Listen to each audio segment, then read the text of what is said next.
Alrighty then. Hello. Greetings, chat. Hi. Hi, everyone. Hope you're doing good. My name's Michael. I'm the Dead Aussie Gamer, and I am here for a community hangout, just to chill with you guys and hang about and do all the things. Yeah, that's what we're doing. Hell yeah. Now, I don't know why my Twitch chat thingy thing is not working. Because it isn't. But, I will fix that in the background, maybe. But yeah. How you guys doing? How's everyone going? I hope you guys are doing well. Did that work? Oh, there we go. Hey, there it is. Boom. Look at all this. Look at this amazing chat. All right. Yeah, let's just try to get to the bottom of chat instead of the midpoint. There we go.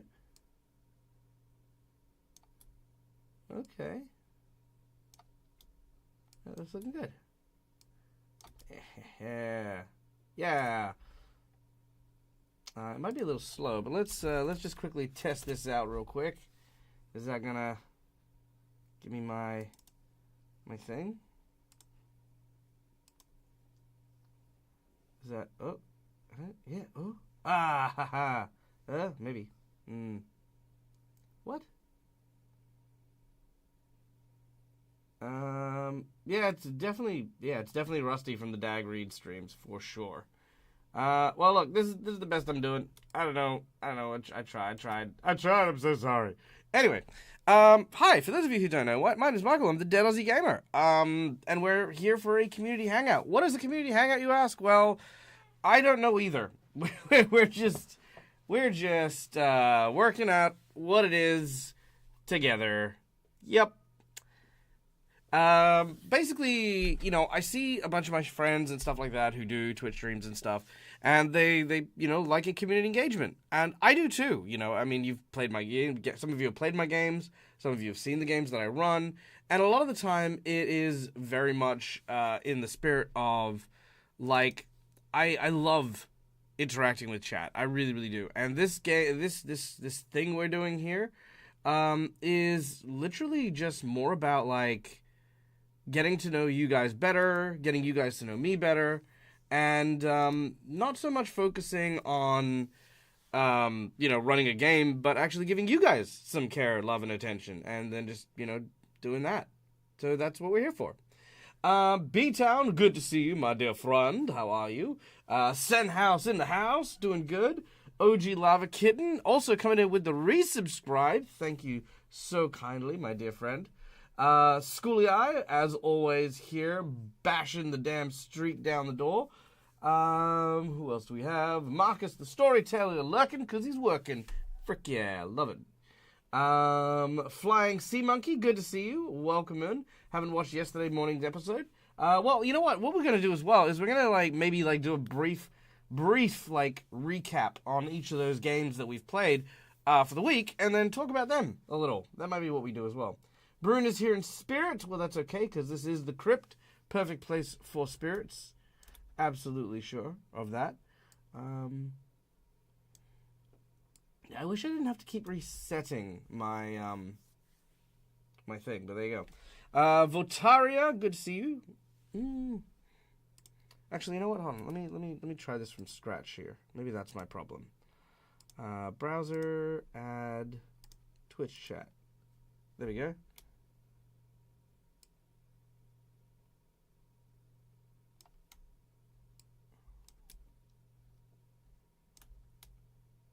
Okay. I mean, maybe that'll work, maybe it won't. Can someone type something in just so we can test this out?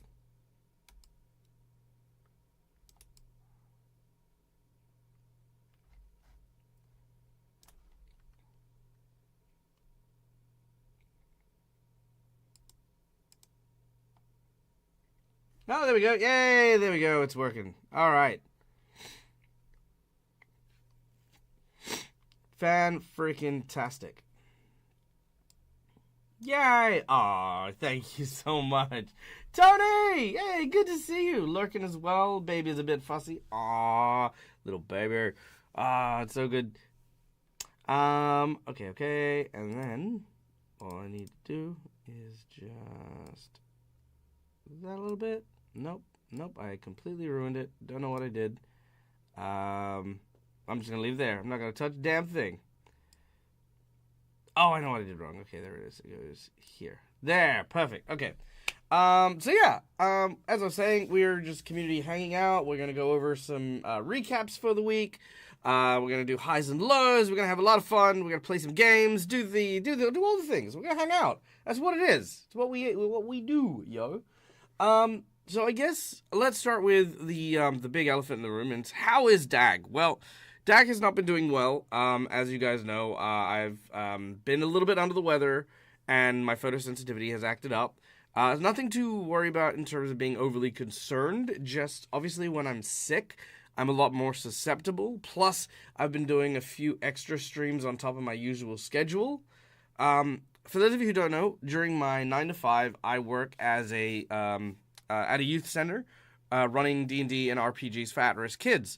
During the holidays, instead of just having after-school hours, I'm out all day running games for kids. Holiday programs do take it out of me, and usually when I finish the holiday programs, that's when all the plague comes for me. Because children are gross and grotty, and they get me sick, and that happens on occasion. And when that happens, it'll pretty much just, that's just kind of how it is. So I'm good, I'm fine, I'm kind of on the tail end of everything.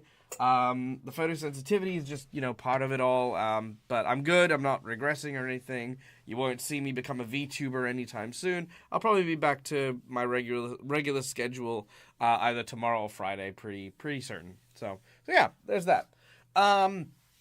But it's literally for times like this that I'm really grateful that I have things like Hero Forge to just kind of help me out, like even just as a supplement, like, hey, look, there's motion on my screen. Makes a world of difference. So there you go. Do people still wear masks in my neck of the woods? Some do for sure. Not everyone. West Australia during the whole COVID thing, we did really well, and COVID wasn't a huge thing, but we still have shit like the common flu. So there you go. Thank you, Schooly Eye, for the shout out to Hero Forge. Big shout out to Hero Forge. We do love our friends over there as they do stuff. So yeah, there you go. Okay, so what do we start with? Let's start with some recaps. This week we had all of our usual contenders. And given that it is Tuesday today, let's start with what I would be doing next in tandem. So the next game that I would have would be Careful Cantrip. So let's talk Careful Cantrip. Let's talk Keelan. For those of you who don't know, I am a cast member over on Careful Cantrip. I play Keelan Windchaser, the horse barbarian monk. And recently we just got to the end of our side quest, where we went to the Portobello Forest in order to try and locate a hat belonging to the hero Manio by the request of his brother Linguini, and got caught up in a big political thing which ended in a dungeon delve and a battle against some woos, which were like giant ghosts. I had fun. I enjoyed it. I love Dave's storytelling, and I love adventures like I'm a big Mario fan, so it was a lot of fun. The battle was good, like lots of really cool kung fu actions from Keelan, which was great. I got to experience a few little odds and ends and bits and pieces, but I'd probably say this: I'm really glad that we got to the end of that when we did. I think side questing, right? Like it's great to be able to do side questing, but there's a difference between, I guess, like a side quest that is like something tied to the main story and a side quest that's kind of like we're cutting our teeth, And I think because in the Careful Cantrip game we had the mission where we went to go and get the bottle of wine from Hootie out on the coast. We then had another quest where we went up a mountain and did some training. And now we had to go and get teleported to the Mario Kingdom and go deal with all that sort of stuff. I'm ready for the main story. I'm ready to progress. Not necessarily get to the end of the adventure, but I'm ready for some meat and potatoes. I'm ready for something to happen to change the world view and to have everyone kind of go into those new things. So yeah. I can't wait for them to get home and double grounded. Yeah, that's very true. See which IP we explore next. Yeah, that's true. That's true as well. Good way for the young PCs to start. Yeah. Stuff like that is a really good way to feel out a setting, to feel out the world. You know what? It's a little bit quiet. Let me just put on some. Yeah, there we go. I'll put on some little tavern music there. Okay, so yeah, it's a good way to feel out the world and kind of get a notion for things. Now, I will say this, and don't take this as a criticism on Dave or anything like that. This is just my overarching thoughts, right? So, I, as a game master, am all about taking inspiration from other things. It's part of what we do when we create. We design and we build and we expand and we elaborate on. Now, I know that Dave has done a lot of work with his world through his world-building streams and stuff like that, and I feel like the Mario setting it didn't really have the same love, care, and attention that I think the rest of his world did. So it makes me kind of feel like it is more of a sidestep, like it is just off to the side, which is why I guess I don't really count it in the same way as the main story.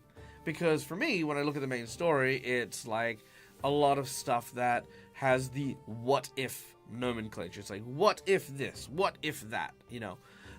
Whereas the Mario stuff, I feel right up until the end, it just felt a little bit like memeing, basically. It felt like a side quest of memes as opposed to something with something with an actual kind of thing. I mean, there were very serious tones, like the town with slavery in it, and of course, obviously there was this big threat of like Wowzer and stuff like that. But I feel like there were just a lot of moments where it's just like the names have just been changed, and these characters, their personalities are fundamentally the same. Like the what if Mario died, kind of like, I guess, got wiped away when it was like, well, Mario's not really dead. But it would have been cool if it would have been like, well, yeah, what if Mario had died and the kingdom was like in a rebellious state? And it wasn't a case of like we could fix it. It was a case of, no, this is just the reality, Like in our version of the Neverwhere what if, it would be like, like what if Star Tier Village was founded by orcs, and then seeing what that what if would look like, rather than trying to rid the orcs from Star Tier and bring it back to where we were. I guess that's kind of my only thing. I was kind of looking forward to like a wild and wacky alternate universe, I guess. So I'm hoping that when we go into the main stuff and we start seeing places like the Emerald City, which is supposed to be obviously the taking the Wizard of Oz, I'm really hoping that we get to actually see like a lot of what ifs, like what if the wizard was actually formerly the Wicked Witch of the West, who had taken over once they found out that Oz was not great and powerful, killed him, then took his position. Or even put a flying monkey there, or whatever. That's kind of like, yeah, I can't wait for those things to kick in. We're done with the tutorial. Yes, we're done with the tutorial. I got a hint that there are really bad people doing awful things. Yeah, absolutely, 100%. Can't wait for you to start interacting with his world. Yes, same. Mario World was a little fun, John, but having a peek behind the curtain of Dave's world is going to be amazing. Yes, 100%. Oh, I cannot wait. Cannot wait for that. Dorothy moment, and now you're back home. How long later? Yeah, that's true. Yeah, how long before we get whisked away to something else? That's a whole other thing too. So yeah, Canva Cantrip going super well. Just enjoying myself over there. Keelan's doing great. The group rallied around him when he had his whole crisis of whether or not he'll be a hero, and I think that's now coming to fruition a little bit. If you haven't had a chance to, I highly recommend checking out Tripocast over on Spotify, where they do a recap of each of the episodes. I mean, I don't want to recap the whole series here, but like, if you don't want to catch up but don't necessarily have the time for the 3-hour game sessions, it's a great way to catch up, for sure. But yeah, lots of behind-the-scenes perks, I guess. Okay. Our next game is Reign of Winter. So those of you who don't know, Reign of Winter is our game where a group of individuals are trying to hunt down the Baba Yaga so that they can bring her back to their homeland of Irison in order to try and depose the queen, who is actually one of the Baba Yaga's daughters. She is currently trying to freeze the entire world, and the group needs to stop that. And so there you go. That is that's kind of like the goal there. Right now, our group is on a planet known as Triaxis, where the dancing hut took them, and are currently doing battle inside of a winter fortress that is currently being sieged by some dragons. That's a bit of a mouthful, but hey, the group is doing well so far. They're currently dealing with a crisis of who do they help in this battle, because they're not involved in any way, really. There's the dragons, of course, who are trying to attack the castle, claiming that they're there to stop people from breaking an accord between the Triaxians and the dragons. And then there's the people inside the castle who, now the group has learnt, is apparently trying to break the treaty because the treaty basically enslaves the Triaxians to the dragons. So it's a hard combat, and people don't really know what they're at. Right now, they're just looking for their artifact that they need in order to get the dancing hut to, go and find the Baba Yaga. So I think the group has decided that no matter which way they go, they're just trying to find what they're looking for and get the hell out. I think there are a couple of encounters, including an encounter where they accidentally snuck into the roost of the dragons and almost got chomped down by like 4 of them. They've got a few clues on where to go. There was a poor Triaxian dude that got ambushed. Lots of little fun quirk things. But they're currently amidst the dungeon delve and having a good time, I think. Then after Wednesday, we have Extinction Curse. Now, we didn't have a game last week, but the group is currently still amidst the ruins of the ancient Temple of Aradin in order to try and stop the dreaded Zul'Galath, a subterranean reptilian race, from doing some evil shit. Now, our group doesn't really know what exactly they're up to, but all they know is that they've been conducting these demonic-like rituals to try and incite some sort of magical cataclysm. And so our group, who is effectively just circus performers, have been doing their best to kind of, combat them. Last week, we had a nice little section where the group had to deal with the ghosts and the dead spirits that are here, and had managed to finally, take the time to sort of address some of the elephants in the room. Things like, hey, so we're having some really bad luck here running around and stuff.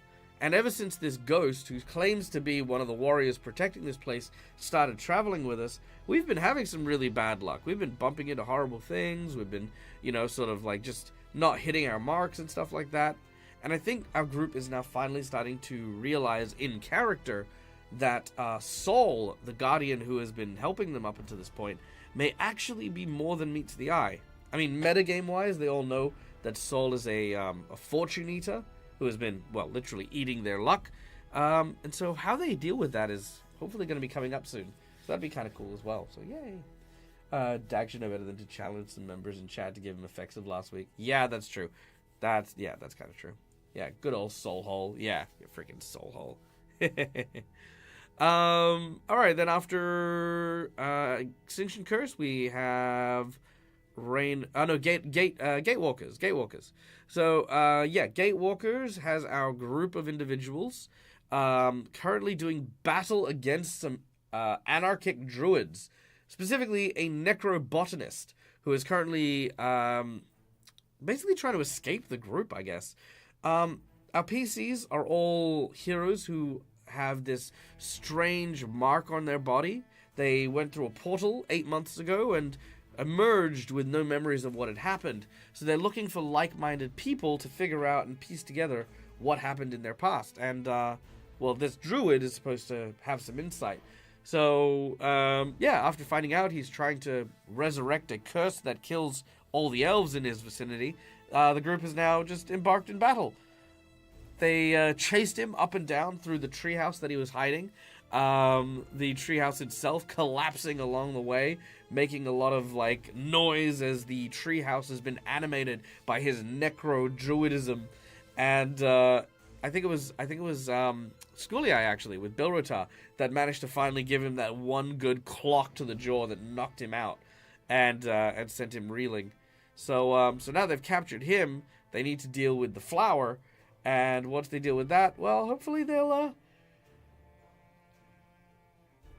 get some answers in regards to that. Hey, welcome in, Epic Realms. Good to see you. Look happily, my friend.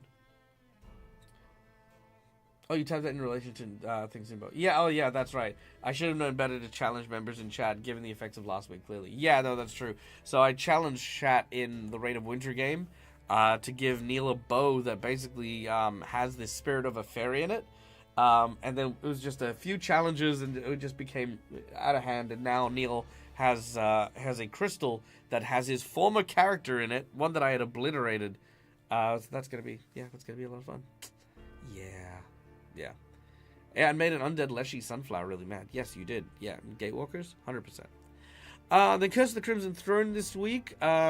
We dealt with the death of Mercutio, our champion undead. The group managed to finally get the symbol of the Thrall Keepers emblazoned on them, and meet a new character, a gnoll who is being chased and hunted by some other gnolls, a guy by the name of Bronze. This is Marcus's new character, which is, there was a little bit of tension, tiny little bit of tension, because of course gnolls are quite evil creatures, and there was a bit of back and forth before the group managed to integrate him. Now they're on the quest to try and hunt down a villain known as the Cinderlander, who goes around killing barbarians. So the group is currently on a trial to try and prove themselves worthy of the Shawanti barbarians' favor, which they've now completed one of the tasks, which is good. However, several of the people that were supposed to be monitoring them have died, so that's usually a count against them. So I guess we'll have to see how above and beyond our group decides to go before they approach the Axe Clan and try to get their help. So yeah. Okay, and I think that's all of the recaps for the games this week. Yeah, pretty happy with all the games as they've gone through. I definitely would have liked more of a funerals thing with Mercutio. However, I think Holly was having some problems with the puppers, and I know that she recently had come down with COVID, so she's definitely was a bit out of it. But she is the cleric of the group, so I might find another opportunity for her to conduct a ritual that she seems fit to put Paul Mercutio's bones to rest at some point. I do like a in-game funeral for my characters. It's kind of a good way to commemorate their contributions to the adventure, and a good way to kind of make the player feel as though like their death wasn't for nothing, And I think that's an important thing when characters die. They're just like, yeah, like I here's all the stuff that we remember about this character. Here's all the stuff that we think of fondly when we think of this person. And, just helps with the closure as well. Vancouver by night! Good to see you, my friend. What's up? How are you?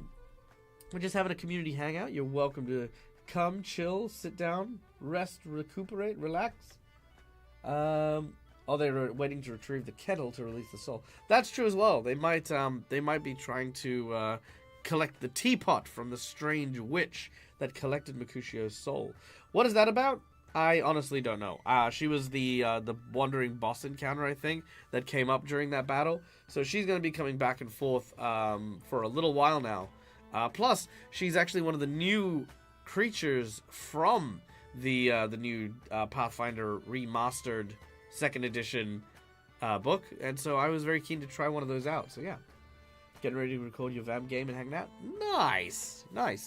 I'm sure your players are in for a amazing time with you at the helm, my friend. Yeah, good to hear. Okay, I think those are our recaps. Let's say we play a game. I love playing games. We should play a game. So, we are going to do a game of... Where is it?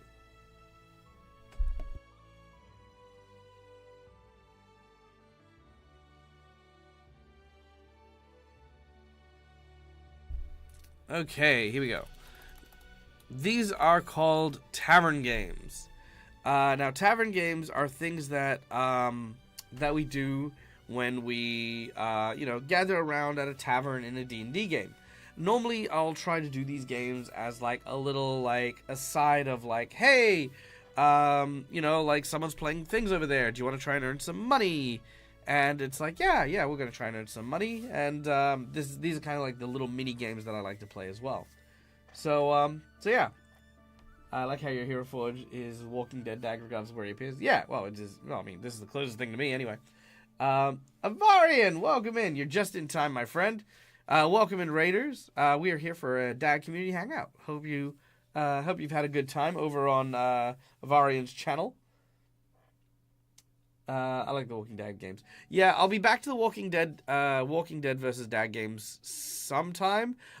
Right now I just need the Saturdays for my own like sanity at the moment, just to kind of get into a rhythm.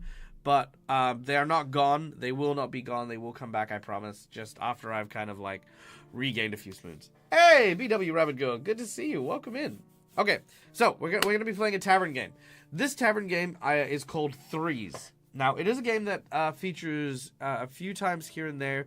It's featured on my channel a couple of times. A whole bunch of stuff.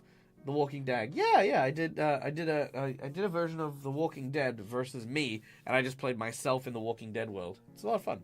Okay, here we go. So, here's how you play Threes.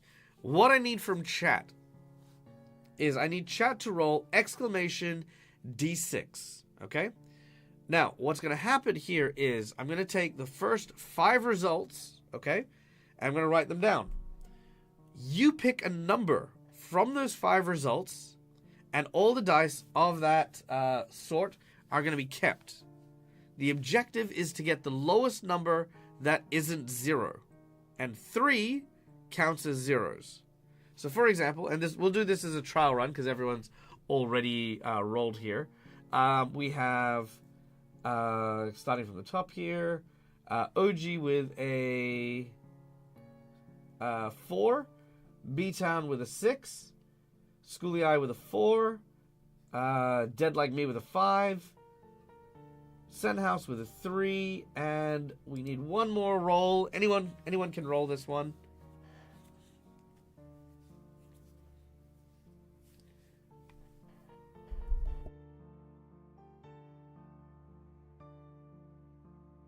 Anyone at all? The Clover, A with a 4. Okay. So, with a result of 6, 4, 4, 4, 5, 3.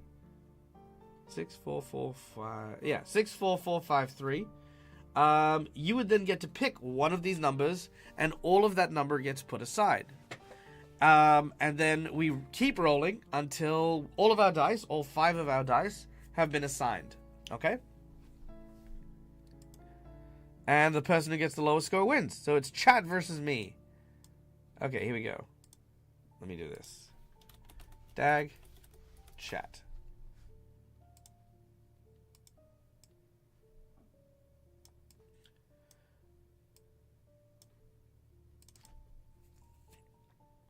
Okay, here we go. Let me make this pretty. There we go.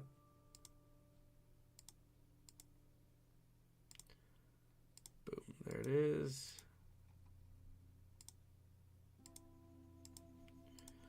Okay.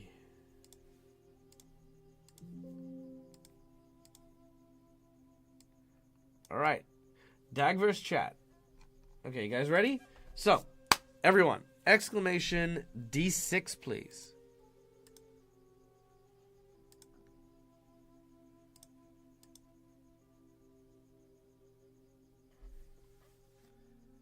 All right, exclamation D6. All right, now I'm going to roll my 5 dice here while you guys do that. Okay, here we go. Okay. I got 2 6s, 2 2s, and a 1. Okay, now, once we have 5 results, which for you guys we do now. All right, we have, for you guys... a 6, a 6, a 5, a 2, and a 5. So 6, 6, 5, 2, and a 5. All right. So with those results, probably best for you guys to keep the 2.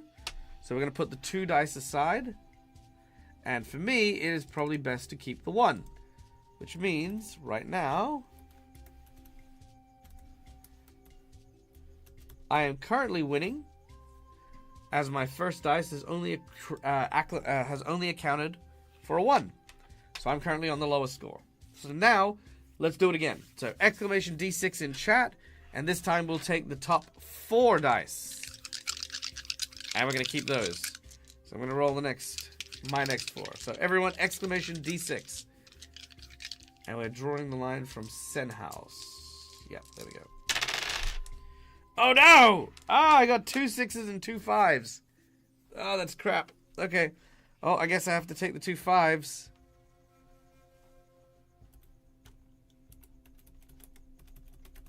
Dang. Okay, that sucks. Okay, what do we have? We've got a 4, a 2, a 5, a 5. Okay, that's it. 4, 2, 5, 5. Well, presuming you guys want the 2 again. That is a 2. All right. So, we keep going like this until all 5 dice have been allocated. So, I'm going to roll my last 2 dice. You guys roll again. Let's see how we go. All right. Damn. Ah, I'm losing. I think I'm going to lose this one. I don't think I can come back from a 10. Oh, I got a 3. Okay, a 3 and a 5. So, I'm going to hit that 3. And that counts for 0. Okay. Let's see. Next round we have 2, 4, 4, 4. All right. Well, I presume that is going to be another 2. Look at this. Damn, you guys are doing good. All right. I've got 1 more dice. You guys have 2 more. All right. Next round. Let's go. Exclamation D6. It is calling you out straight away. All right, 1 dice. Come on. Okay, I'll leave the result for last. All right, that is a 5 and a 4. So we're gonna have to go with the 4 on that one. Okay, I'm gonna leave my last result. I have it in front of me, right? But I'll leave it for the end. So right now, you guys get 1 more dice. And, let's see. I'm going to say...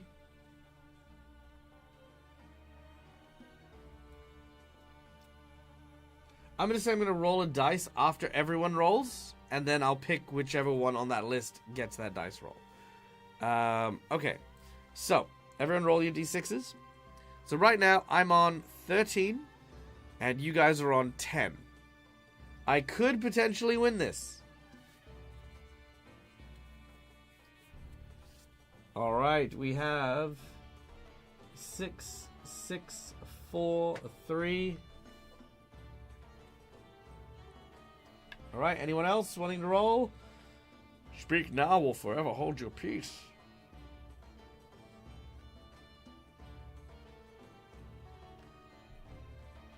All right, 6, 6, 4, 3. Let's see. So that's the 4th result. The 4th result is 1, 2, 3, 4. Pardon me. OG with a 4 on her result. Giving our group a total of 14. Now, what this means is, my last result. It's all going to come down to this. I can tie if I get a 1. And I will succeed. I'll win if I get a 3. Okay, I'm gonna roll this in the Discord in the chat.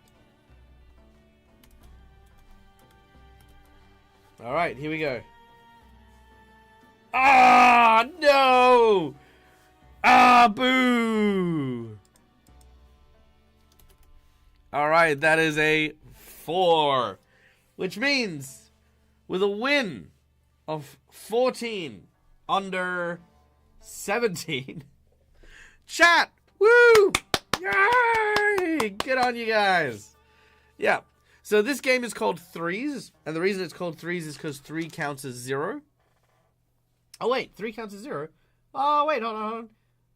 So that would be 10, 11, 12, 13, 14, 15. 15 to 14. Dang it! Ah, it was just closer, that's all. Never mind. I hate losing by 1. I always hate losing by 1. It's like the worst thing you could lose by. Hey, Robbie Hood. Good to see you, buddy. How you doing?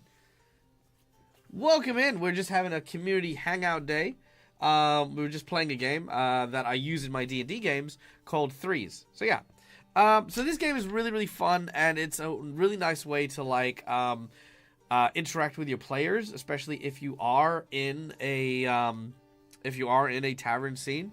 What I also like to do is little things like you can use sleight of hand to change the results, or you can use bluff or deception checks to kind of like swap their results around.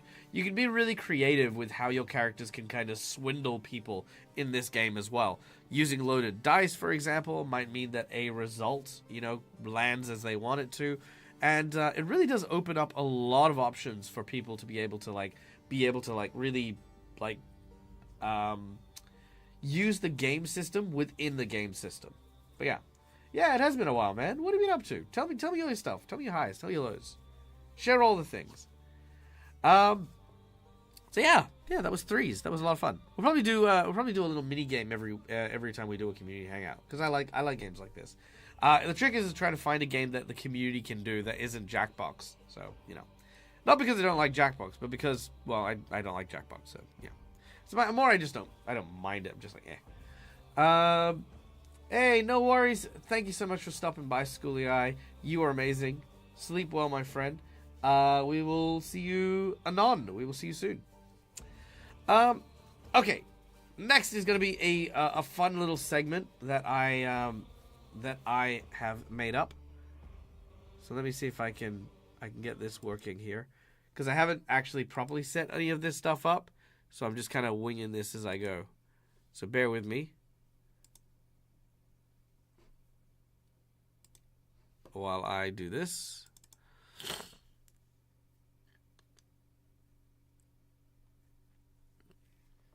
There we go.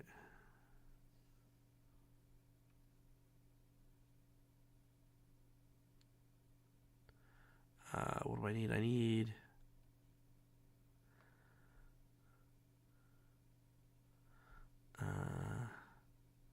this one. Nope, don't do that.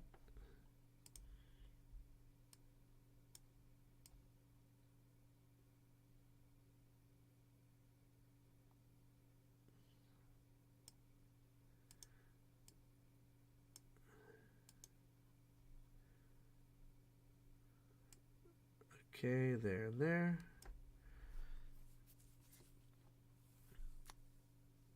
Okay. All right. Then I need to swap this out for this one. Yes. Hopefully that's not too loud. Maybe it is. We shall find out in a moment. Hey, Raiders! What's up? Welcome in. Epic Realms coming in with a party of 34, you bloody beautiful legends, you. You're actually just about to join us for... I hope this is going to work. Maybe. There it is. And we're going to be doing a segment on our community day, which I like to call Ask Salak, which I will hopefully do in just a second. Maybe, if this works. If this doesn't work, it's going to make me look very foolish.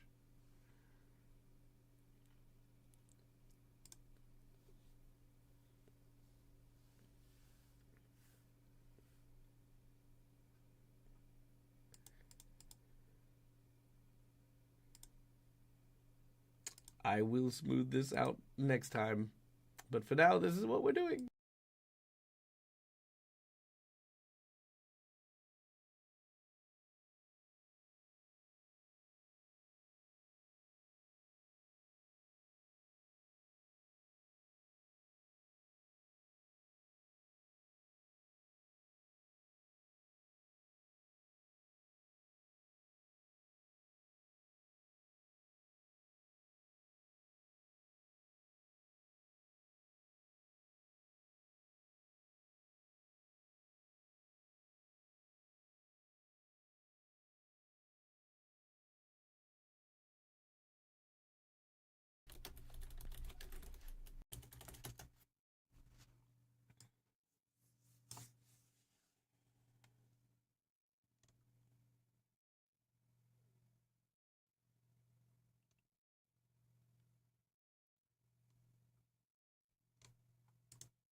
All right.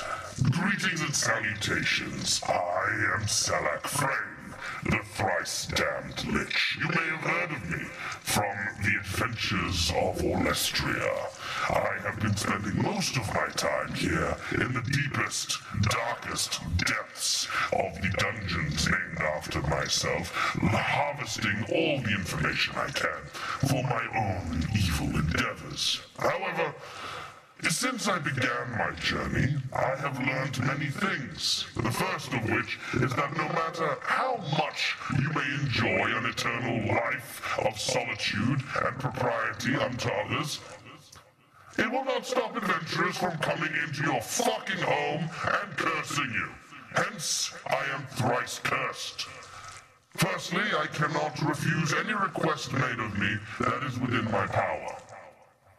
Second, I must always fulfill any request to the best of my abilities. And thirdly, I cannot deceive, nor lie, nor mislead others with anything I do or say.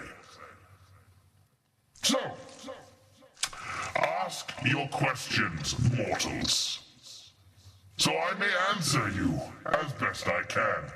This question could pertain to perhaps the role-playing of the games you do. Maybe it's something of other interest, such as the favored flavor of ice cream. However, be aware that I am in Orlestria, and I cannot bring to you in a realm that is so devoid of magic any form of physical or tangible reward or something, but whatever it is, I will try my best. Come now, don't be shy. Who has the first question or request for Salak Frame? Also, why does it say Dead Aussie Gamer down there? It should not say Dead Aussie Gamer down there. Come here, you. Where are you? You're over here. By the power of my abilities and things, behold.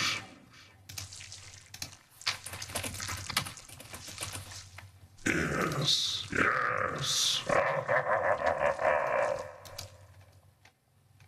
Bow down, puny mortals.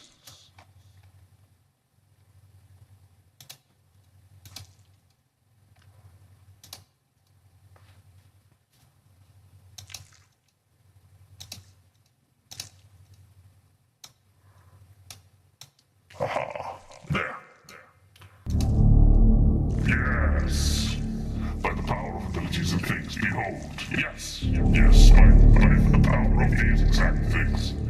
These precise things. Does no one have a question? Does no one have anything you would like to ask? I mean, I really don't want to have to turn to Reddit, but I will if you force me to.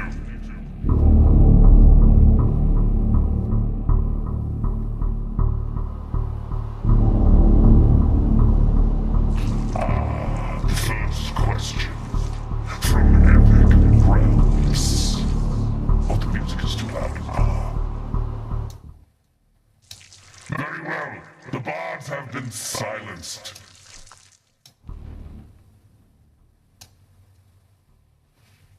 Done. That has been fixed. Apologies. I didn't realize. Sometimes the bards are a little too exuberant. Now, from Epic Realms, what did you do to our friend, the dead Aussie gamer? Is he alright, and will he be back eventually? Well, fortunately for this Aussie gamer, I have been requested many moons ago by those who cursed me to never do unto others harm that was not done to me. And the dead Aussie gamer is a soft, squishy type of being who does not bring harm to others. So thus, he has remained unharmed for now. He will return in time, but only when I deem it fit.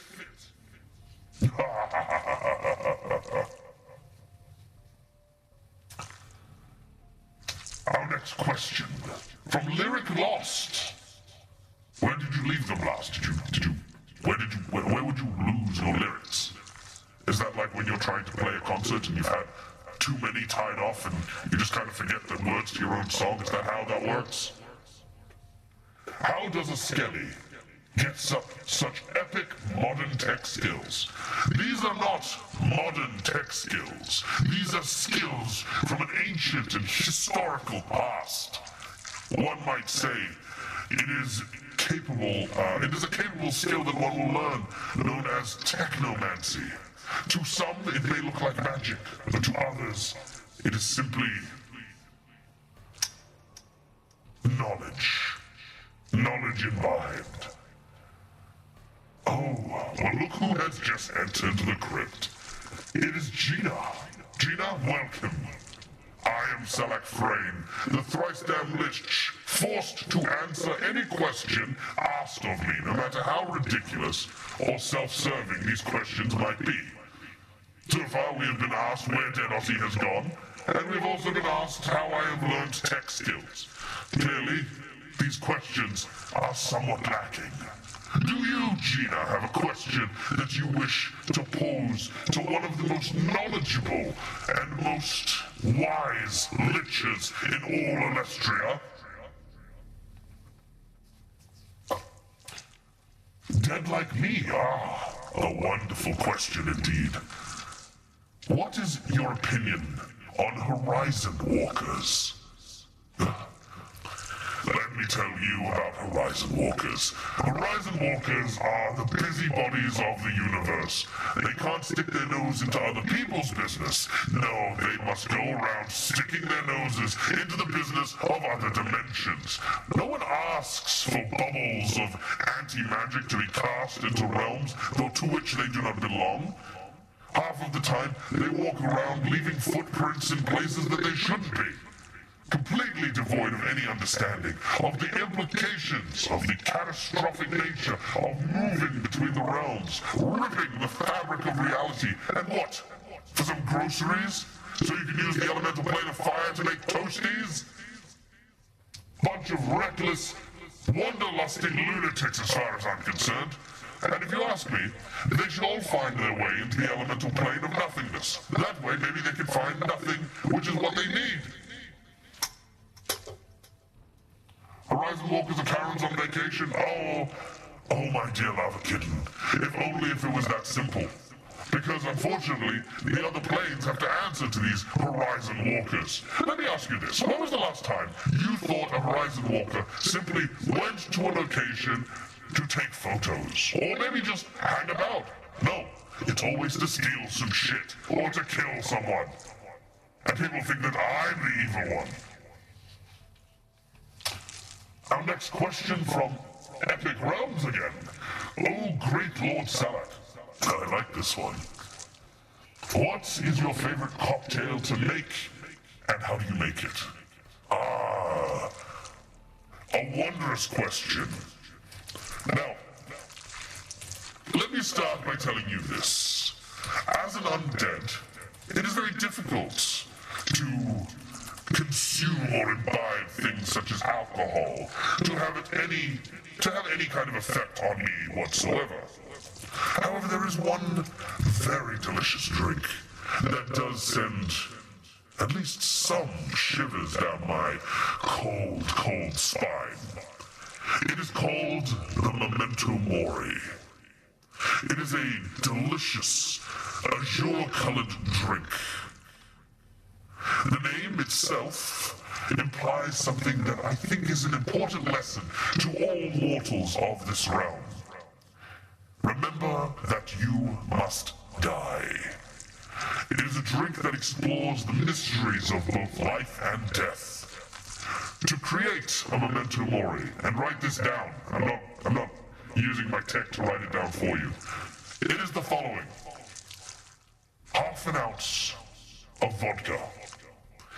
2 dashes of orange Angostura bitters. Very important that you use the orange bitters. A 1/4 ounce of maraschino liqueur. Half an ounce of blue curacao. Crushed ice and garnish with a single maraschino cherry. This cocktail should be served in a martini glass, poured and stirred gently. If you wish for a little bit of pizzazz, as some of you may, put a twist of lemon or orange. It'll add to the aroma, and the oils from the zest will awaken the flavors even further. If you wish to make it even more fancy, chill the glass before you pour. That way, the condensation will drip off it, giving it a more ghoulish and ghastly appearance. You're welcome. Dale Sunstrider asks, what do you think of fluffy little kittens? First of all, I hate cats. Absolutely hate them. Mostly because, do you know what effort I had to put in order to become a lich? I had to become a wizard, I had to study necromancy, I had to pick up ancient and powerful tombs, I had to find a phylactery worth a very specific amount of gold before casting my ritual and placing my soul and entire being into it. And what, cats just get 9 lives? That's a raw deal. To hell with that. They are cute as shit, though. Lyrics Lost asks the question, tea or coffee? If either, and does it drip out of your ribs when you drink? An excellent question. To follow up, consuming anything as a lich is something that I simply can do if I desire, but not something I require. I do miss the days where coffee would impact my long days studying and researching, but alas, no longer does caffeine hold sway over my cold bones. On occasion, I will partake in order to relive some measure of nostalgia, but inside of my body is not an empty vessel. It is not mere skin and bones, but a cacophony of nightmarish souls, constantly consuming all those around it. While it may be hollow, it is not empty.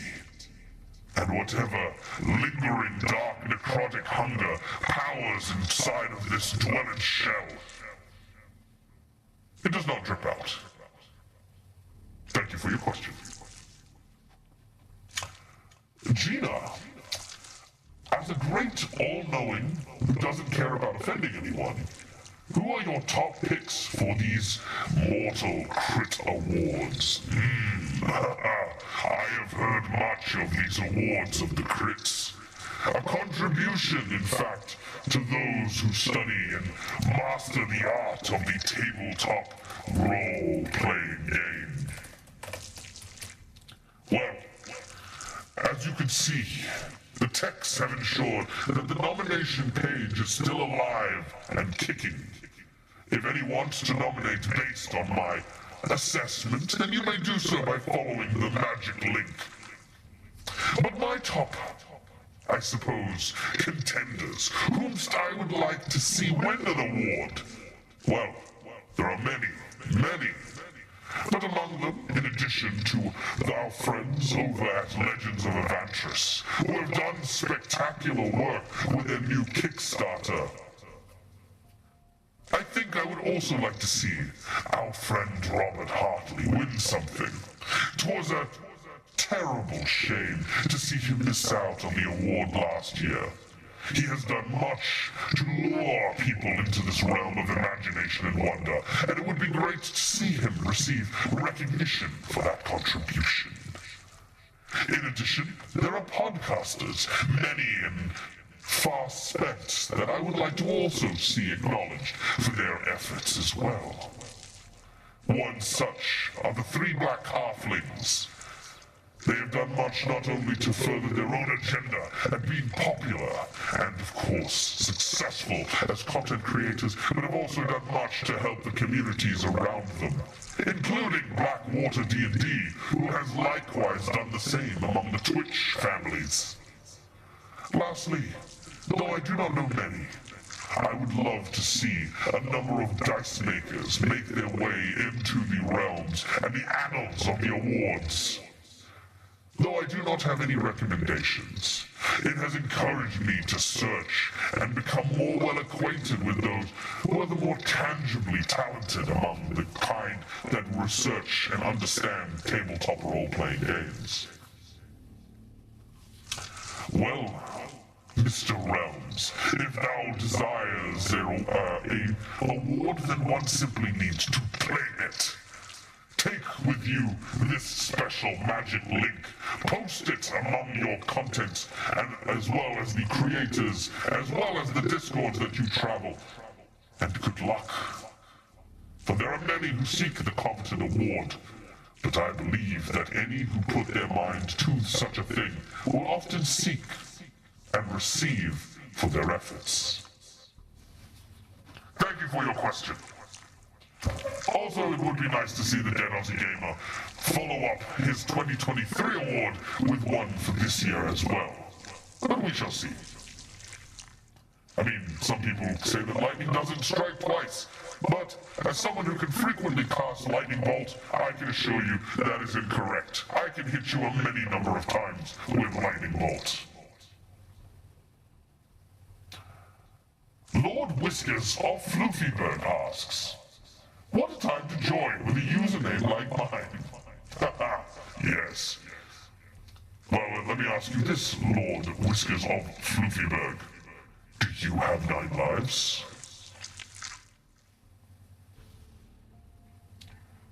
Didn't write down the recipe, but you clicked it. Well, good, excellent. I'm glad. It is a delicious recipe, one of my favorite cocktails. Dead Like Me asks our next question.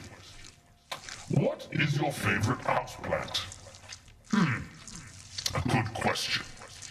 Well, I do like cactuses, mostly because when my gnomes clean the dungeon, on occasion they will bump into them and cause themselves a measure of pain. As one of my curses has prevented me from harming others who have not harmed me first, it is one of those little joys where I can cause pain without intending to do so, simply by enjoying and appreciating the cactus. Sometimes people hurt themselves for me, and I can't say that I don't enjoy that.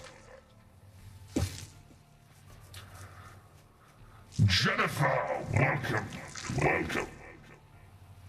Your question, how is Dag feeling? Well, right now he is feeling with his inferior mortal body. His entire dermal layer, an organ that covers his entire body. Ugh, gross. Yes, that is how he feels. But if you're asking whether or not he is well, he is doing okay. He is healing. Probably the closest thing to a magical trait most people possess. I think I have time for one final question. Then I suppose I should let the Dead Aussie Gamer return to his chat. Now that you're an extra curse lich, says OG Lavakitten, what do you do with your free time? Well, my plans for world domination have been waylaid by 3 requests that have already been made of me.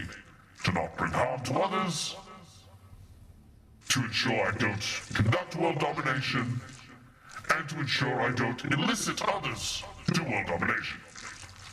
So nowadays, I spend my time reading, trying to learn more about the world around me, trying to figure out more about curses and how to get rid of them, and on occasion I do like to crochet. That is because with my fingers now more dexterous and pointed as they are, it makes for actual weave work to be quite easy. I found great joy in it. Well, thank you for your inane questions. Some of you had good questions, some of you had bad questions. But rest assured, all of you have wasted my time. So with that, I'm going to bid you farewell. Has the great Salak Frame ever seen a carrion cask as a familiar? Oh, I have not seen one, but you must present me a link so that I may see one as well. But yes, post a link. Let me know. I want to see it. I'm glaring. Grrr. Okay. Allow me to now release the Dead Aussie Gamer, that he might reclaim this stream for himself, and for all of you as well.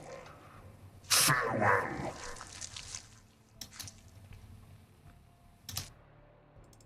Yeah, okay.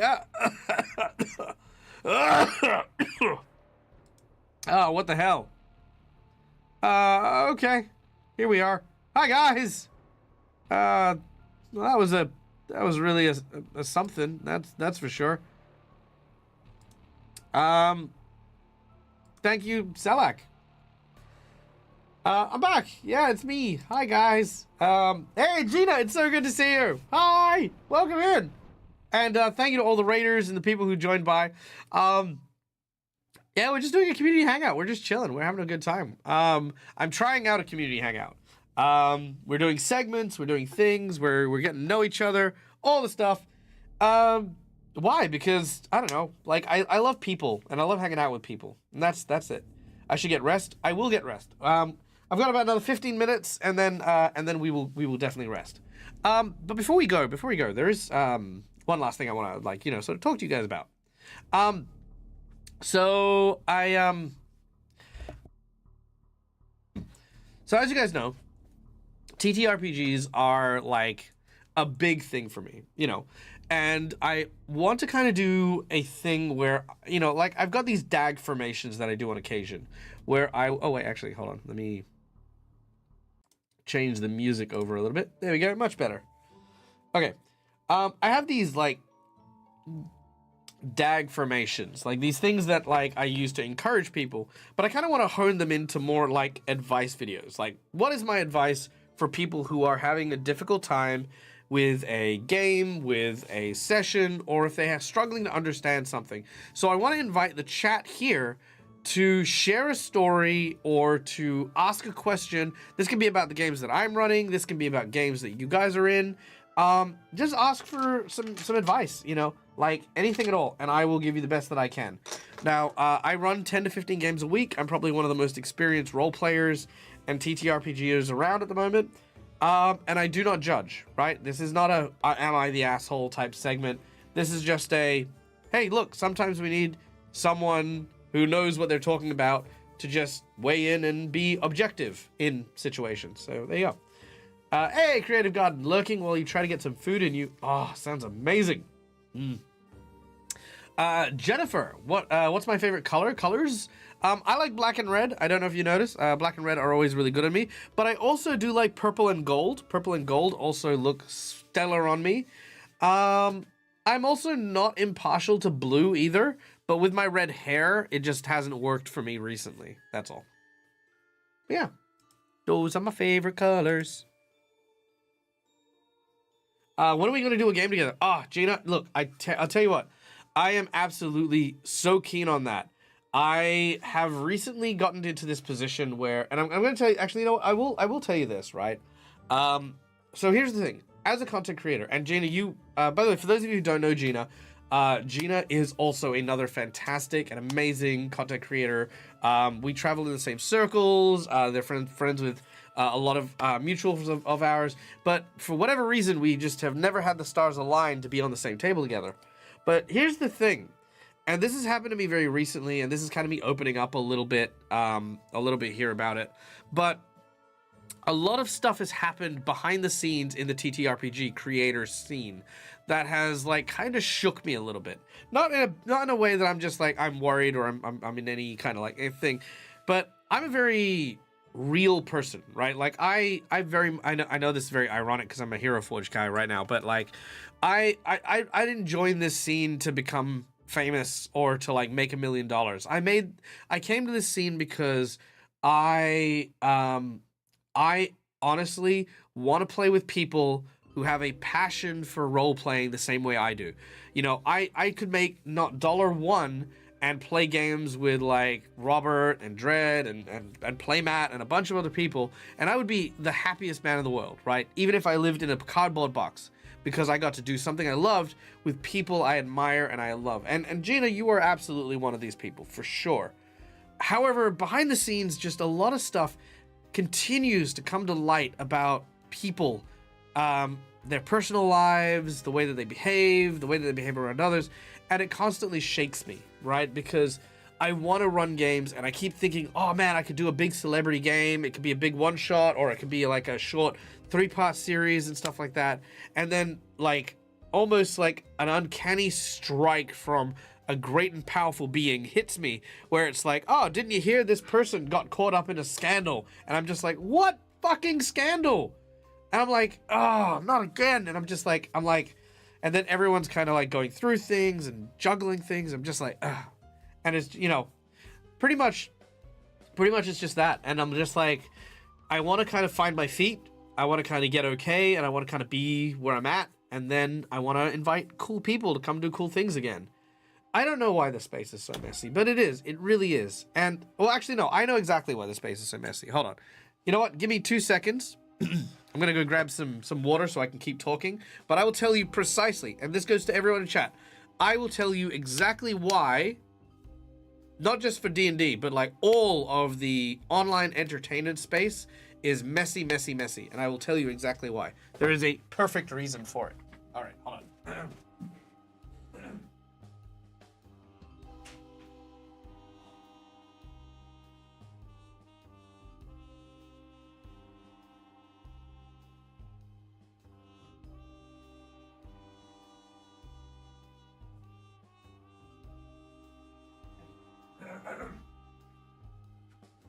Okay, so here is precisely why. Here is precisely why the scene is so messy. Now, keeping in mind, these Q&A sections at the end are not designed as a soapbox. Okay, this is not me getting up on a soapbox and saying, "Let me tell you fucking something." This is, you'll always get objectiveness from me. Okay, now, back in the day, back in the day. To be an actor, to be an entertainer, you had to have something, right? You had to have this charisma, this presence, this thing that drew people to you. It was the it factor, and that's what everyone knew it as. If you had the it factor, you would then put through a crucible, a trial of just living in a type of micro society where your every ounce of who you are is on display and is something to be sold as a commodity. Right? This is what did damage to a lot of kids back, child actors and stuff like that. It is what did a lot of damage to them because they were not able to process or understand or separate the illusion of their performance with their real lives. As society evolved and as training and education evolved as well, people became more aware of this, and acting schools and things like that started to account for this as well. Instead, however, nurturing a sense of competitiveness, which became a competitiveness against, you need to walk into an audition with an attitude that this role was made for you. You were supposed to be the one that you are supposed to be the one that everyone wants. You are the one that you could do it better than the other person. And that's what kind of built up this nature for it. Enter into the next phase, which is, of course, self-publication, where you can, with a phone or a computer, can publish your own materials in an online space for popularity and for clout and for all this other stuff. And all of a sudden, people have merged two of these industries together, but have no foundation for it. So what you're finding is a lot of people who are turning society, social acceptance, friendships, and all of these things into literal commodities. And also not understanding the difference between your created illusion and the illusion that and the actual real person that you are. I struggle with this all the time. I tell people this before. I, at some point or another, was really grasping with where I ended as a dungeon master and where the real Michael actually began. Like, who was I without Dungeons and Dragons? And I didn't know. Last year and, most of this year has been very much discovering that. But I look around at the scene and I see the way that some people behave, and I see the way that some people treat the world around them. And it is very much the way that they have created this illusion. The way that some people, and I don't want to call anyone out here, but people who believe themselves to be, these sexy goddesses and gods who are, a privilege to be around, who walk around when you're just talking to them casually, believing that lie because their persona is taking over and it is who they are without that genuine substance. And you see a lot of people behaving like that. You see a lot of people doing that and not understanding it. You can find a few people who, like myself, and Gina, you do strike me as someone who is like this as well, someone who is in the scene for a very particular reason, whatever that reason is, very personal, very private, or, whatever, and who enjoys being in it because it is a source of joy, not because they're living in that illusion, right? Some people, they want to live in the illusion. Some people, they want to live there. They want a million people to validate their existence, and that is what validates it. Like, for example, and I tell people this all the time, I am the most popular, not popular person, I feel, in the world, right? There are so few people out there in the TTRPG scene who do not know who I am. Yet, if I look at how many people we've got in chat now, and I've got no problem with this, I'm just pointing it out for objective comparison. We have 30 people. Geez, we have 30 people. I'm surprised we have 30 people watching, but we have 30 people watching. 28 people, 38, whatever. The point is, right? It's not important how many people have eyes on me, but that I get to enjoy the experience of being here, chatting with you, building real connections, and having a good time. Even questions like this, I'd much rather have a true, honest, straightforward conversation about something like this than to put on a show and a performance and make you guys think, oh, hey, this is, yada, yada, yada, right? I mean, I do have my persona, don't get me wrong. You guys mostly will see it when I'm dealing with Neil, where I am always the straight man in the comedy duo. Somebody will do something really stupid, and I'll be the one to react to it by pretending like I'm not laughing my ass off. I'll usually groan, or I'll sigh, or I'll roll my eyes, or I'll yell at someone. That is a persona. That is an act, Me and Neil, we're really good friends, and we talk a lot, I always check in and make sure that he's okay, and we're doing good stuff. But if you ever see me yell at Neil, it's always with love, and it's always with, that understanding of it. Because that, I understand, is a illusion and a persona, and so does he. But me as a real person, it's like, well, no, this is me. This is the real me. Are you going to be at Gen Con? Because they're going to see a lot of that there too. Yeah, I'm going to be at Gen Con this year, and yes, there is a lot of that there. I'll also share another. I'll share another story here, and then we'll if anyone has any other questions or even want to elaborate on anything I've said here, you can ask, of course. But I. So this isn't calling anyone out. This is just, in general, my experience. So, I was at Convergence last year, which was the event with Quincy's Tavern. And it was fine. It was a great experience. I had a lot of fun. And I think the biggest, quote-unquote, mistake I made was opting to spend my time there staying with Quincy and the TikTokers versus versus the game house where a lot of the game masters were.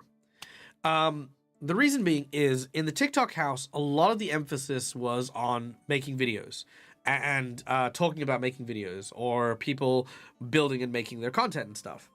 There were some exceptions, of course, like Jackie Elena Chan is a fucking gem of a human being.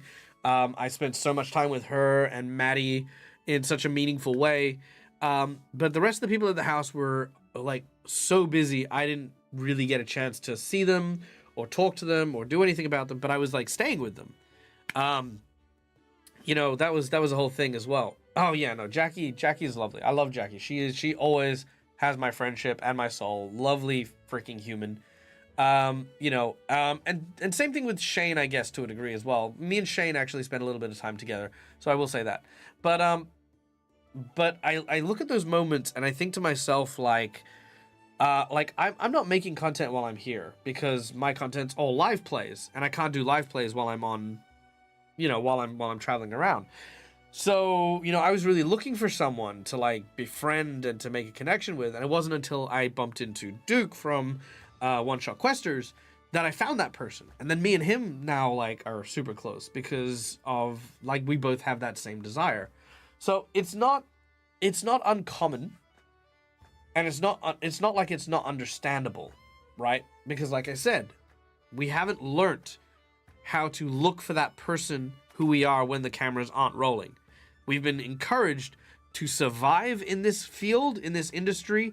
The camera always has to be rolling. We always have to make content. We always have to produce stuff. And if we don't, we're going to become irrelevant and our fans are going to drop off and we're not going to be able to support ourselves anymore. That's the general belief, and that's what people live by, and it makes it really difficult, for sure. You know, and for those people like myself and Gina and things like that, it is hard. Yeah, absolutely. But it's even harder to not lose sight of yourself, for sure, you know. Hang on, let me catch up on some chat real quick. And yes, absolutely, Gina. Please, yes.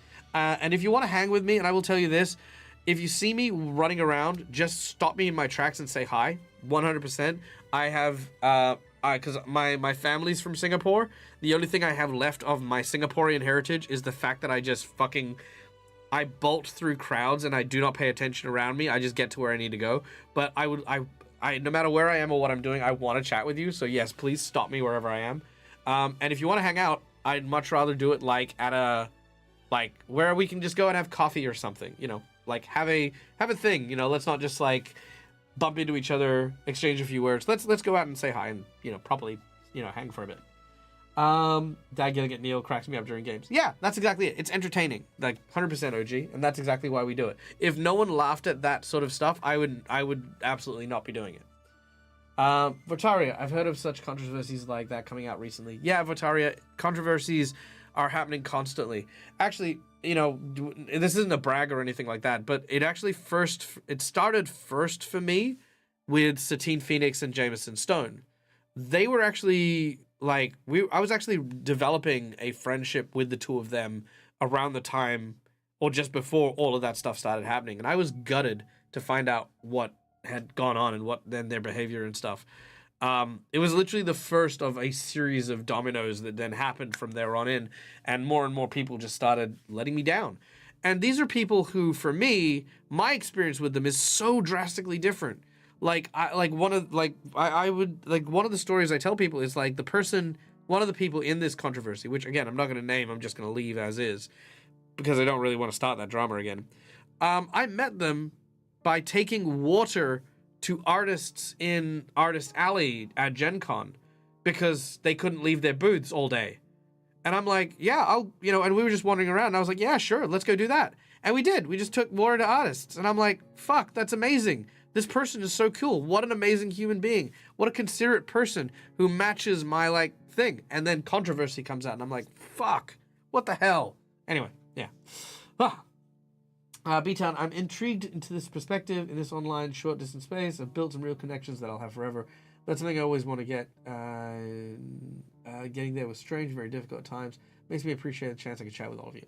Well, see, that's amazing, B-Town. I do love that.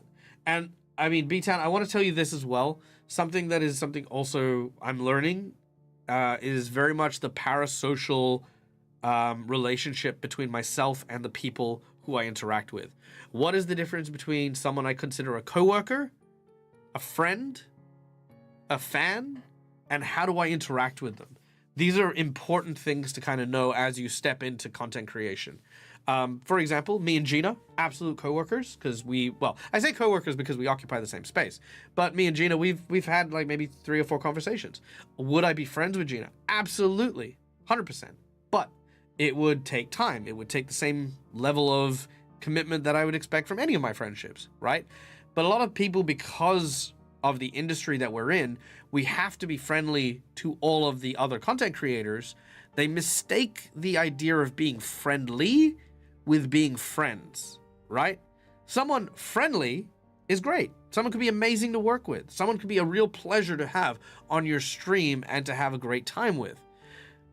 But when those friends cash in their quote-unquote friendship in order to get you to do work for them for free, that's when you need to kind of reevaluate your parasocials and be like, okay, this guy's a coworker.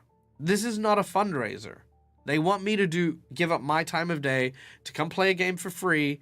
It's either got to be something that I really, really want, or it should be something that, is worth doing. Like, again, fundraisers. If someone invites me to a fundraiser, I'll usually say yes. I'm all about good causes, especially in regards to mental health and the well-being of children. 100%. But if someone's like, I'm fundraising to try and get a ticket to, say, Gen Con, I might give it a pass. Unless it's with some people who I either want to connect with, or people that I want to play with, or if the story is something that captivates me. That's when I'll be like, oh yeah, you know what? Actually, that does sound pretty cool. Yeah, I'll count me in, right? But that is something that I think we tend to forget as content creators, is that being friendly is not the same as being friends. I want to make friends, 100%. Absolutely want to make friends with people. But when I started, that is all I was doing, is I was turning coworkers into friends, and it is a mistake that I made, which did bite me in the ass, and, I've learned. I'm growing. And that's because we're in a realm of self-publication. We're all learning. We're all figuring out where we end up.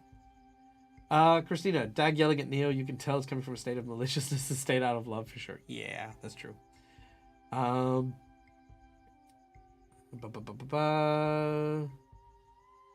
TTRPG community has been amazing. I've met so many people.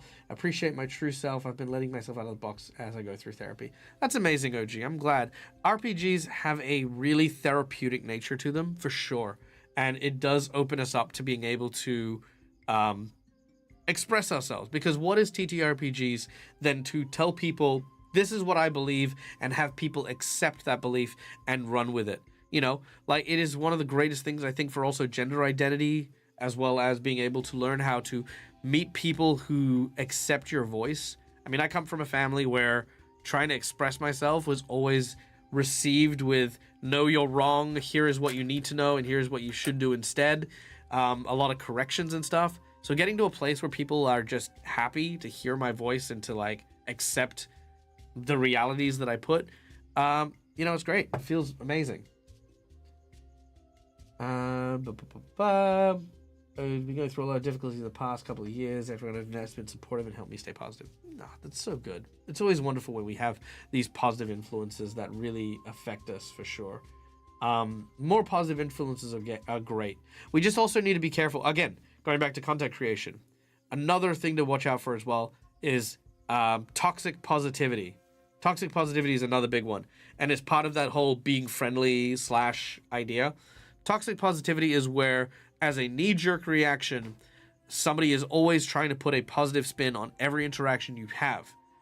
Most of the time, it could end up being like because that person is overly optimistic.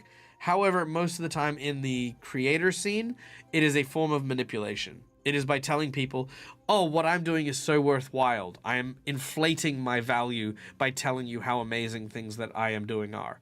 Alternatively, it could be a way of trying to play to a person's ego. Oh, wow, I heard about this cool thing you did. That was so cool. That's amazing. I really like all the things you do. These kind of toxic positivities are just things that you don't need to necessarily push away. You just kind of need to be aware of.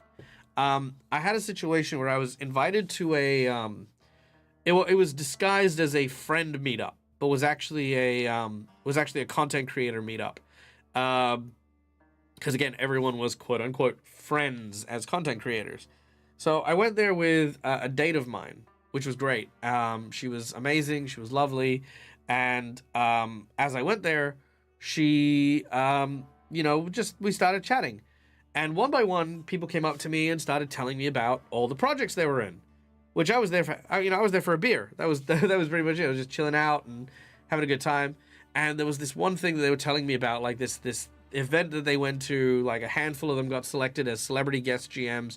But I had friends who had gone to the event and had described it being shit. Like, oh, the mead was all gone. It was cold. It was wet. It was miserable. And I remember them telling me the story. And as these content creators were telling me about their experience, telling me how amazing it was and how fulfilling it was and how I should be involved, I turned around and said, that's not what I heard. I heard it was absolute horseshit. I told them all the stuff that my friend said. And I said straight up, it's like, no, I'm sorry, dude. Like, don't get me wrong, I love D&D, but you could not pay me to go to an event like this. And it was that moment that I looked at them in the eyes and I realized that that none of these people who had been telling me about this got paid to go do that. And I sat there and I went, wow, you're like literally like just trying to, boost up everything here, curry your favor, boost my favor, and then try to get me to do something for free that would have made me miserable. That was crazy. Yeah, it was a networking thing.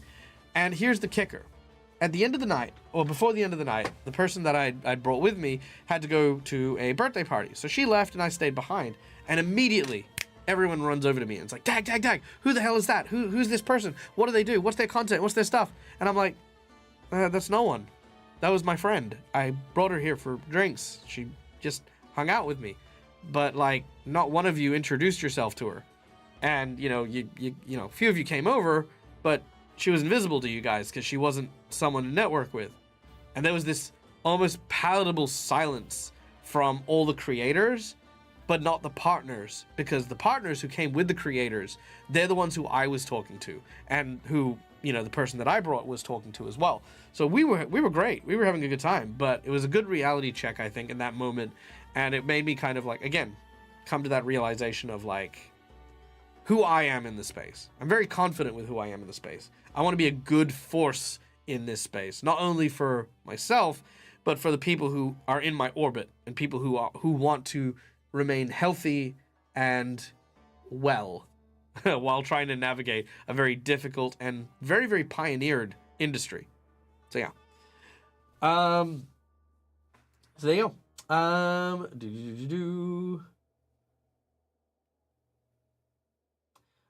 Do you feel like it's harder as someone in a relatively public-facing place as a content creator for you and other creators to make meaningful friendships? Is it harder to sift through the users?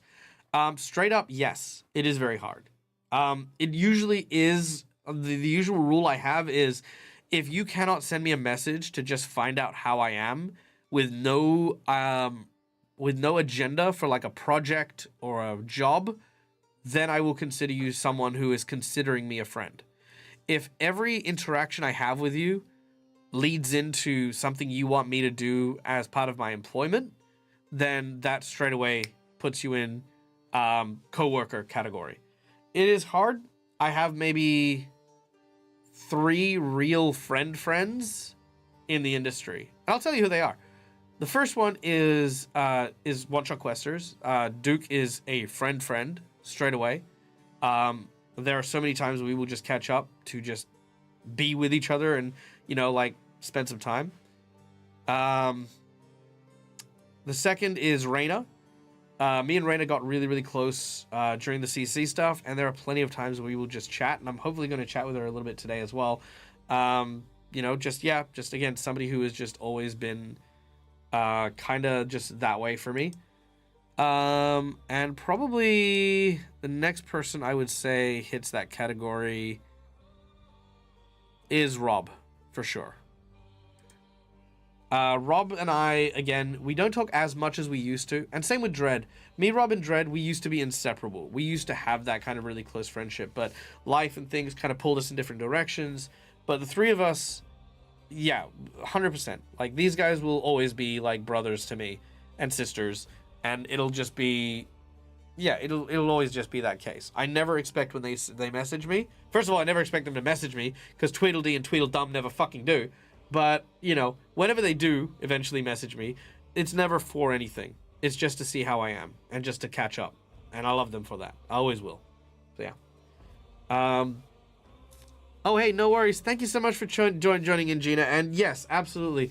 And look, hey, I don't know if you've got my Discord, but if you do have my Discord, just, yeah, I'm always open to chatting with people.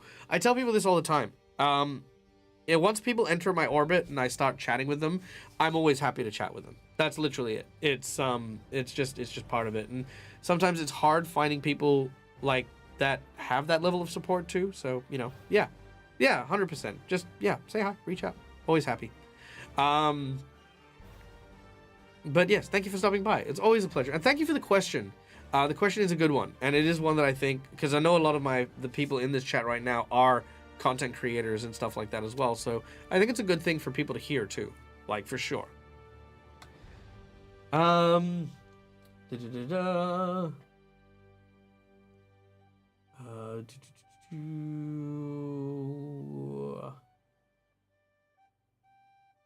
The conversation has switched towards mental health. So I will we'll talk very briefly on that mental health stuff. So I see you, and I have added you. Done. There we go. Yay! Friends now. Discord friends. Yeah.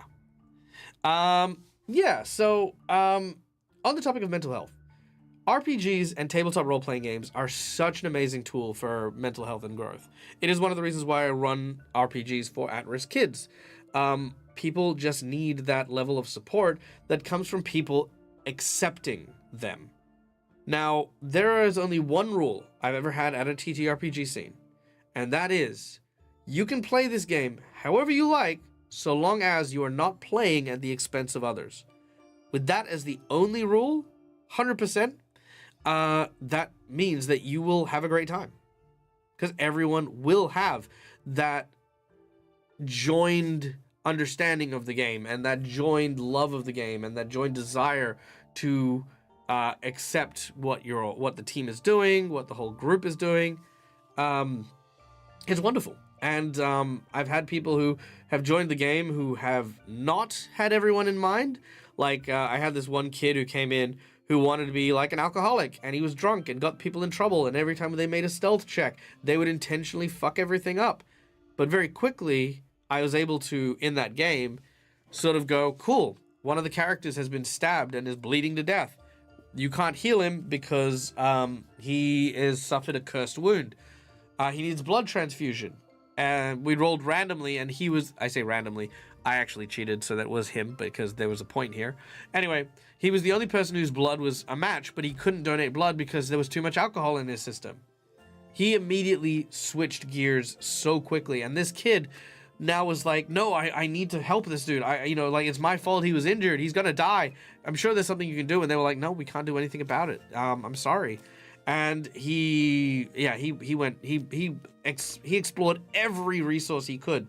Eventually came up with a restoration spell that he could use on himself to cleanse the alcohol from his blood, so the blood transfusion could work. But in that moment, all of a sudden his character lost his need for alcohol, and he then became a lot more mindful of it. And the great thing was, it was also a lesson in real life to learn about like overconsumption, because he was actually getting closer to 18. So I knew that, there was the stigma, the illusion of like massive alcohol and yada, yada, yada. And the thing is sure, maybe he learned something from the game, maybe he didn't. But either way, it's a great story that he doesn't need to live through in order to appreciate the value of the lesson. So I've always loved that about RPGs. It is healing in a way, many ways. Vertaria, I've tried not to converse with you because I'm just some fan of your stream, and what right do I have to just message you out of nowhere about nothing? Well, you know what? I actually do have a Discord channel, and that is a perfectly... So what you're asking, Vertaria, is great. This is what parasocial relationships look like. I can't be friends with literally everyone who I meet. That's just impossible. I don't have the capacity for that. But I do know everyone, and I'm acquainted with everyone, and I do love hearing from everyone, for sure. If you want to ask questions or if you want to start a conversation, the Discord is the best place to do it, because it gives me the option to drop in and participate whenever or however I want to. So Ask Dag, for example, is a great place if you want to ask for advice, and I'm usually pretty good on those ones. If you want to just talk in the tavern chat, if you at Dead Aussie Gamer me and start talking about a topic, if I see it and if I've got the time, I'll absolutely contribute. But the fact that you've said that, now it means that I can communicate to you what is the best way for you to, hey, just chat with me. And that's the best way. And there's nothing wrong with that. It's when people do get very personal, you know, when people believe themselves like, oh my God, like I've had a couple of fans who believe that because they donate to a stream or because they watch every single episode, that they are somehow entitled to more, right? Now, here's the thing. Sometimes that is absolutely true. I will tell you this. Schoolii, Calindria, McClover, these are people who have supported me in such massive ways, not just financially, but who have done stuff like they've checked on how I am. They've, really kind of put themselves above and beyond what I've needed to run my game. Calindria and Lucas both helped me organize some of my my YouTube channel. Schoolii is constantly keeping me updated on pre-stream donations and the recaps of what I need to bear in mind for my games. So these guys here, right? These people in that parasocial dynamic have a very different relationship to the people who I recognize every single week. And it's not that I think of them more or less fondly, it's just a different relationship. And that is kind of one of the things I love pointing out, is like, you don't have to be my best friend. You know, you don't have to, like, you know, if you come to Perth, I may not invite you to my house to come meet my family and have a barbecue. But if you tell me you're in Perth and I happen to have the time, I'll absolutely be like, hey, let's, if there's a bunch of you in Perth, let's go hang out at a pub. Let's go say hi, you know? And that I'm good with that, because my community is so small that I want to celebrate with my community. You know, when I go to Gen Con and big conventions overseas, it blows my mind, because, most of those fans are fans of other people who I've worked with, who know who I am, versus my fans who know who I am, who come out of the way to come see me. And so that's why I'm cool with not having a big following and stuff like that, because it means that I can do stuff like that where I'm just like, hey guys, I'm going to be at this pub at Gen Con. You want to come say hi? Come say hi. But yeah. Hey, Seth, good to see you. Welcome in. The psychiatrist doing the hard study that's linking mental health to the characters. Yeah, absolutely. I'm actually, I've got one of my young people who grew up and became a RPG advocate for mental health and wellness is currently trying to become a secondary education teacher and include RPGs and D&D and stuff into a curriculum for schools to learn about problem solving, teamwork, resource management, referencing rules and systems and things. Yeah, it's really very promising, and I hope that they do succeed. But I'm very proud of them. Very, very proud of that young person. Yeah, I think some people struggle with boundaries. Yeah, absolutely. 100%. Boundaries and entitlement, I think, are the important thing there. I've never felt that way from any of my fans. Not really. No, not at all. I don't think so. I don't think I can name a single person in my fan group who I have felt has ever pushed my boundaries or overstepped in any kind of way. Not even come close to overstepping. Understanding when it's appropriate to get close to content creators. I leave it up to the creator. It's their boundary, and I'm just happy to interact. Yeah, absolutely. But you also you also should be comfortable feeling like you can ask for things too. Like if you're like, hey, listen, like if you tell me, hey, I'm going to be in Australia, I know you might be busy, but it'd be really cool to meet up with you. I don't want you to feel like you can't ask me that sort of stuff, you know? Like, that's what I more mean. Like, you got to be okay to also just have a conversation. And there are platforms to do it. That's the important bit. What is the platform to do it? Because, OG, you are one of my Patreons, you have the Mythic Chat where you can actually bring that up as well. Or, you can, again, message in a bunch of different ways. Or even in chat here right now where it is a specific community engagement. Yeah. Ask, but not assume. Yeah, 100%. My brother and SIL will not allow me to introduce my nephew to D&D. Fair enough.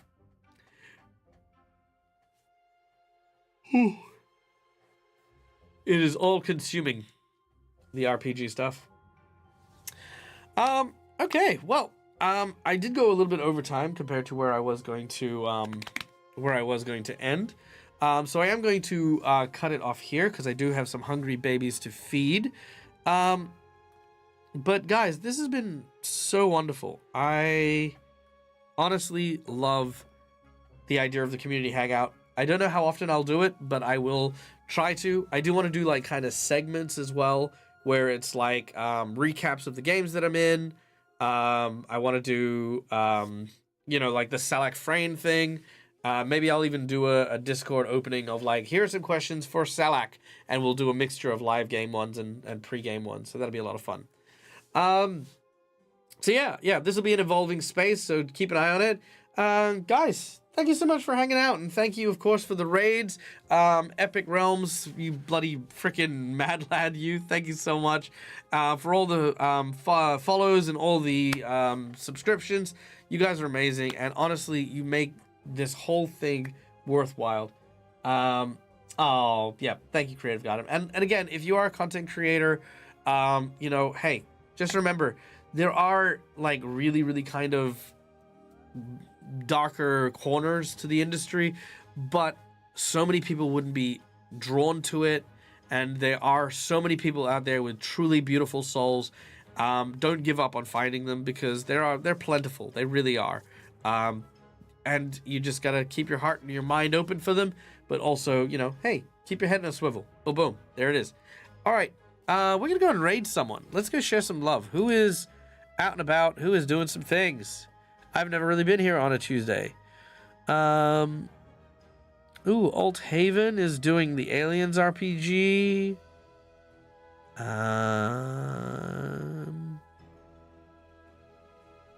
Roll for Perception's doing some stuff.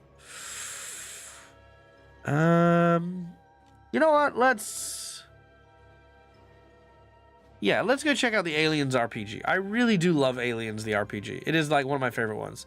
So we're going to go and raid into the Alt Haven stream. So thank you guys. Gnome and Caustic were up. Yeah. They were. But yeah, no, go check these guys out. We're going to go join in. Have a good time. Guys, thank you so much for joining us. Thank you so much for being part of the stream today. We hope that you have an amazing time. Stay safe, stay wonderful, be kind to each other, because why the fuck not? It's free. And until we meet again, as always, from us to you, game hard or die trying. Bye, guys!